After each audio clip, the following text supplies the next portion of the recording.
everybody, welcome back to Political Science 101 in the video blog series Politics with Roger. We're all the way up to lesson 12. Today's lesson is going to be about the 10th Amendment. Yeah, the old studio is gone. Oh, how I miss it. But, you know, we'll just trudge on. This will work for now, and well, the information is going to be just as good here or there. So anyway, I hope you've been enjoying the video blog series, and I hope well, this is the temporary studio for now. So I hope you like that as well. But let's just dive right into to lesson number 12 about the 10th Amendment. The 10th Amendment has been called, in some cases, the States' Rights Amendment. I think that's an appropriate way to describe it.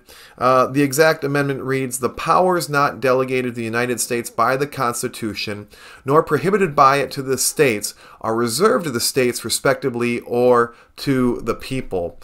So what does that mean in English, right? What does that mean? Well, it means that the states are basically in control and sovereign. That's the key word here, is sovereignty, with limits. And what those limits are the rights that are protected in the Bill of Rights, making us a republic, that are federally protected. For example, a state can't take away your First Amendment right, although they try.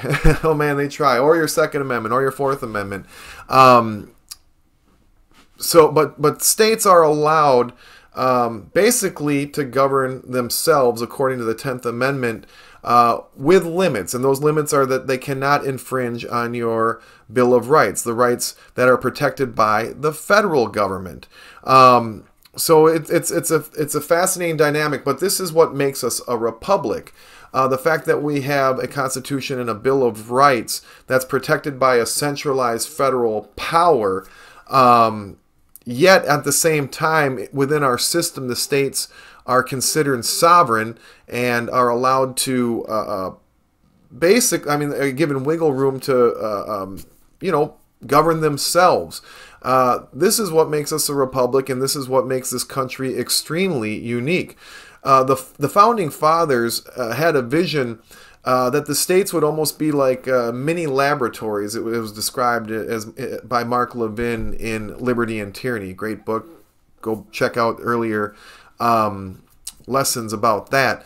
Yeah, laboratories to really experiment with certain issues and develop them. So how does this work in practice? I mean, what issues are an example of experimentation in these laboratories that we call states? Well, just for modern examples, I would say legalization of marijuana, gay marriage before the federal government stepped in and made that a mandate, an unconstitutional mandate. But I'll just back off that for a second. Let's just talk about drugs and guns. So with the issue of legalizing marijuana, and still to this day, in some states it's legal, in other states it's not. And the federal government at one time did ban the legalization of marijuana across 50 states, but allowed or didn't enforce their law, as certain states, California was the first, I think Colorado would be the second, allowed their people to consume marijuana, sell marijuana, and so on and so forth. So, and now what we're seeing is more and more states, one by one, are adopting those policies. And that's kind of the original intent. I mean, it might not be the best example, but it shows you how states are allowed with their own sovereignty, allowed to experiment with certain laws.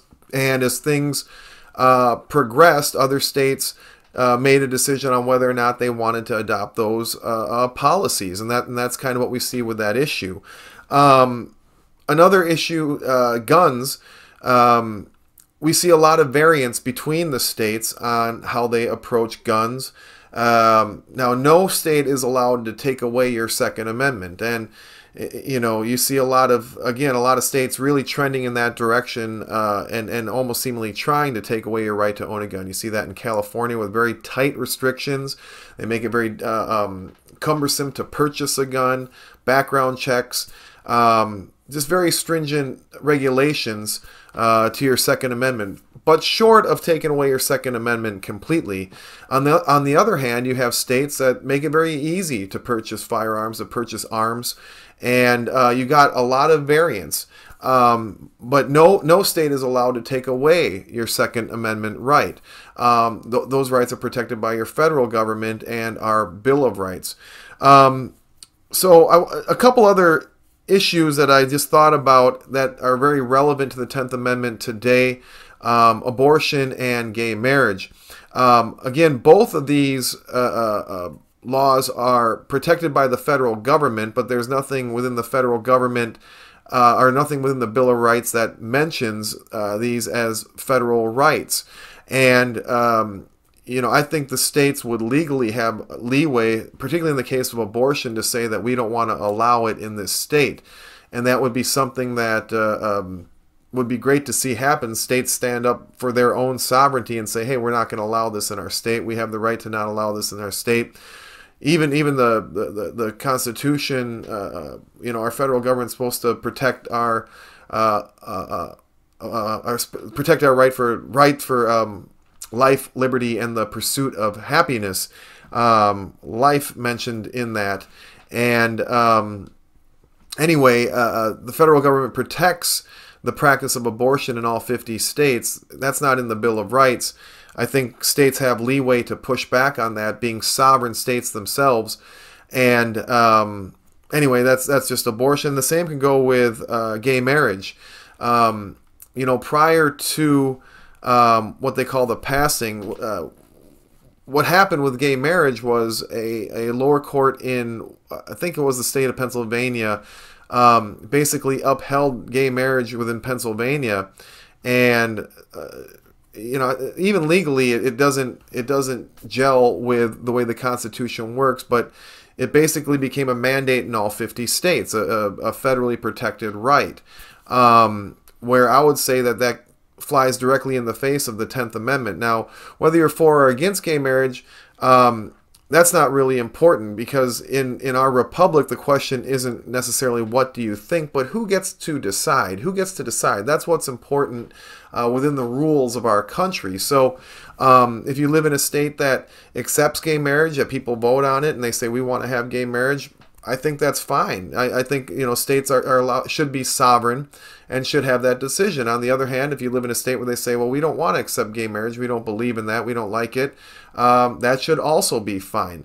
It's not a federally protected right. So this is kind of where the lines are blurred, but it's all about sovereignty. And just by the way, if you were to ask me what's my political philosophy within 30 seconds, I say it like this. Los Angeles should belong to people who live in Los Angeles. California should belong to people who live in California. The United States should belong to people who live in the United States. Russia should belong to Russians. China should belong to Chinese. Japan should belong to people who live in Japan. Very simple. Very simple. I think I believe in the sovereignty of cities, states, and countries, nation states, which is also under threat. And we'll get to that in just a second. So, perhaps the most famous event in the United States history regarding the 10th Amendment was the Civil War. The Civil War was genuinely a war fought over states' rights, and the issue that kicked off the Civil War was slavery. Right? There were states in the Confederacy that were practicing slavery. The federal government said, "Hey." That's against our Bill of Rights. We have to protect that.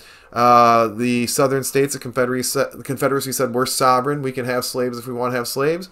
And a war broke out over this issue. And, the rest is history, as they say. But this was really an issue over sovereignty. We've talked about in previous lessons about the general trend of power is to accumulate more power, to centralize power. So the 10th Amendment was always a check against federal power. And even after the Civil War, there was a significant power grab by the federal government through the 14th Amendment. We have to dive deeper in a different lesson because I don't want to get away from the nature of the 10th Amendment and the discussion that we're having now. But the 10th Amendment is such a critically important amendment in our Constitution, in our Bill of Rights, and in our country, because that concept of sovereignty is what makes us free. Sovereignty is what makes us free. So the 10th Amendment protects that, and it protects the sovereignty of states and against federal government overreach. And does it work? I don't know. We see our federal government overreaching all the time. I gave you 2 examples in abortion and gay marriage.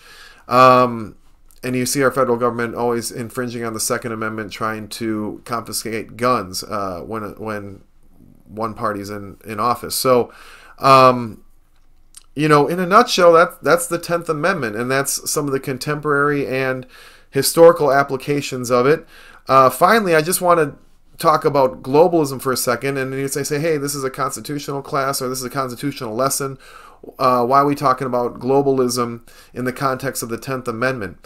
Well, because with globalism growing in the world, and that's basically what when we speak of globalism, we're speaking of a one world government. Now even nation states, whole countries are losing their sovereignty. That was a big issue in the 2016 election. That's the reason I voted for Donald Trump, among other reasons, but that was the biggest one. I was recognizing that the United States, and still to this day, is losing its power as a sovereign nation. In other words, the United States may soon not be governed by people who live in the United States. It may be governed by the UN or by Chinese communists in the background. But again, lessons for another time. But it's just, I just want to focus on that word sovereignty and why it's so important to act as a hedge against centralized power. For decentralized power, I think Los Angeles should belong to people who live in Los Angeles. California should belong to people who live in California.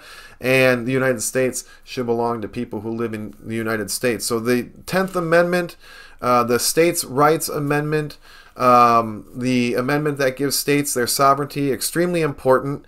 I hope you got something out of this lesson. I can keep this one a little bit shorter. I hope you guys like the new digs for now, and I hope you're all doing great, and we'll see you next time for the next few lessons. Now we're going to start getting into some of the concepts of the left. In the next few lessons, I'm going to discuss the differences between liberalism, leftism, fascism, Nazism, communism, totalitarianism, and basically the perspective from that side. But before I get into that, or before I close, I'll just say I'm not against centralization of power. In its proper application, centralization of power is necessary. For example, and I've said this in previous classes, not everybody can declare war. The state of California can't declare war against Afghanistan. The state of Nebraska can't declare war against Canada, and that's a good thing, right? We'd be fighting countries all over the place. Everyone would declare war. Declaring war is reserved for a very small number of people, and there's a reason for that, and there's a good reason. The federal government can... their mandate is to protect our Bill of Rights. And as we saw in the Civil War, nobody thinks slavery should be happening in the United States. And in the case of the Civil War, that was a proper application of centralized power. So I'm not against centralizing power when it's in the proper context. So as we move on to talk about some of the perspective from the left and some of the systems from the left, I just want you to keep that in mind. But hey, thank you for tuning in to lesson number 12 on the 10th Amendment, and we'll see you guys again shortly. Thank you.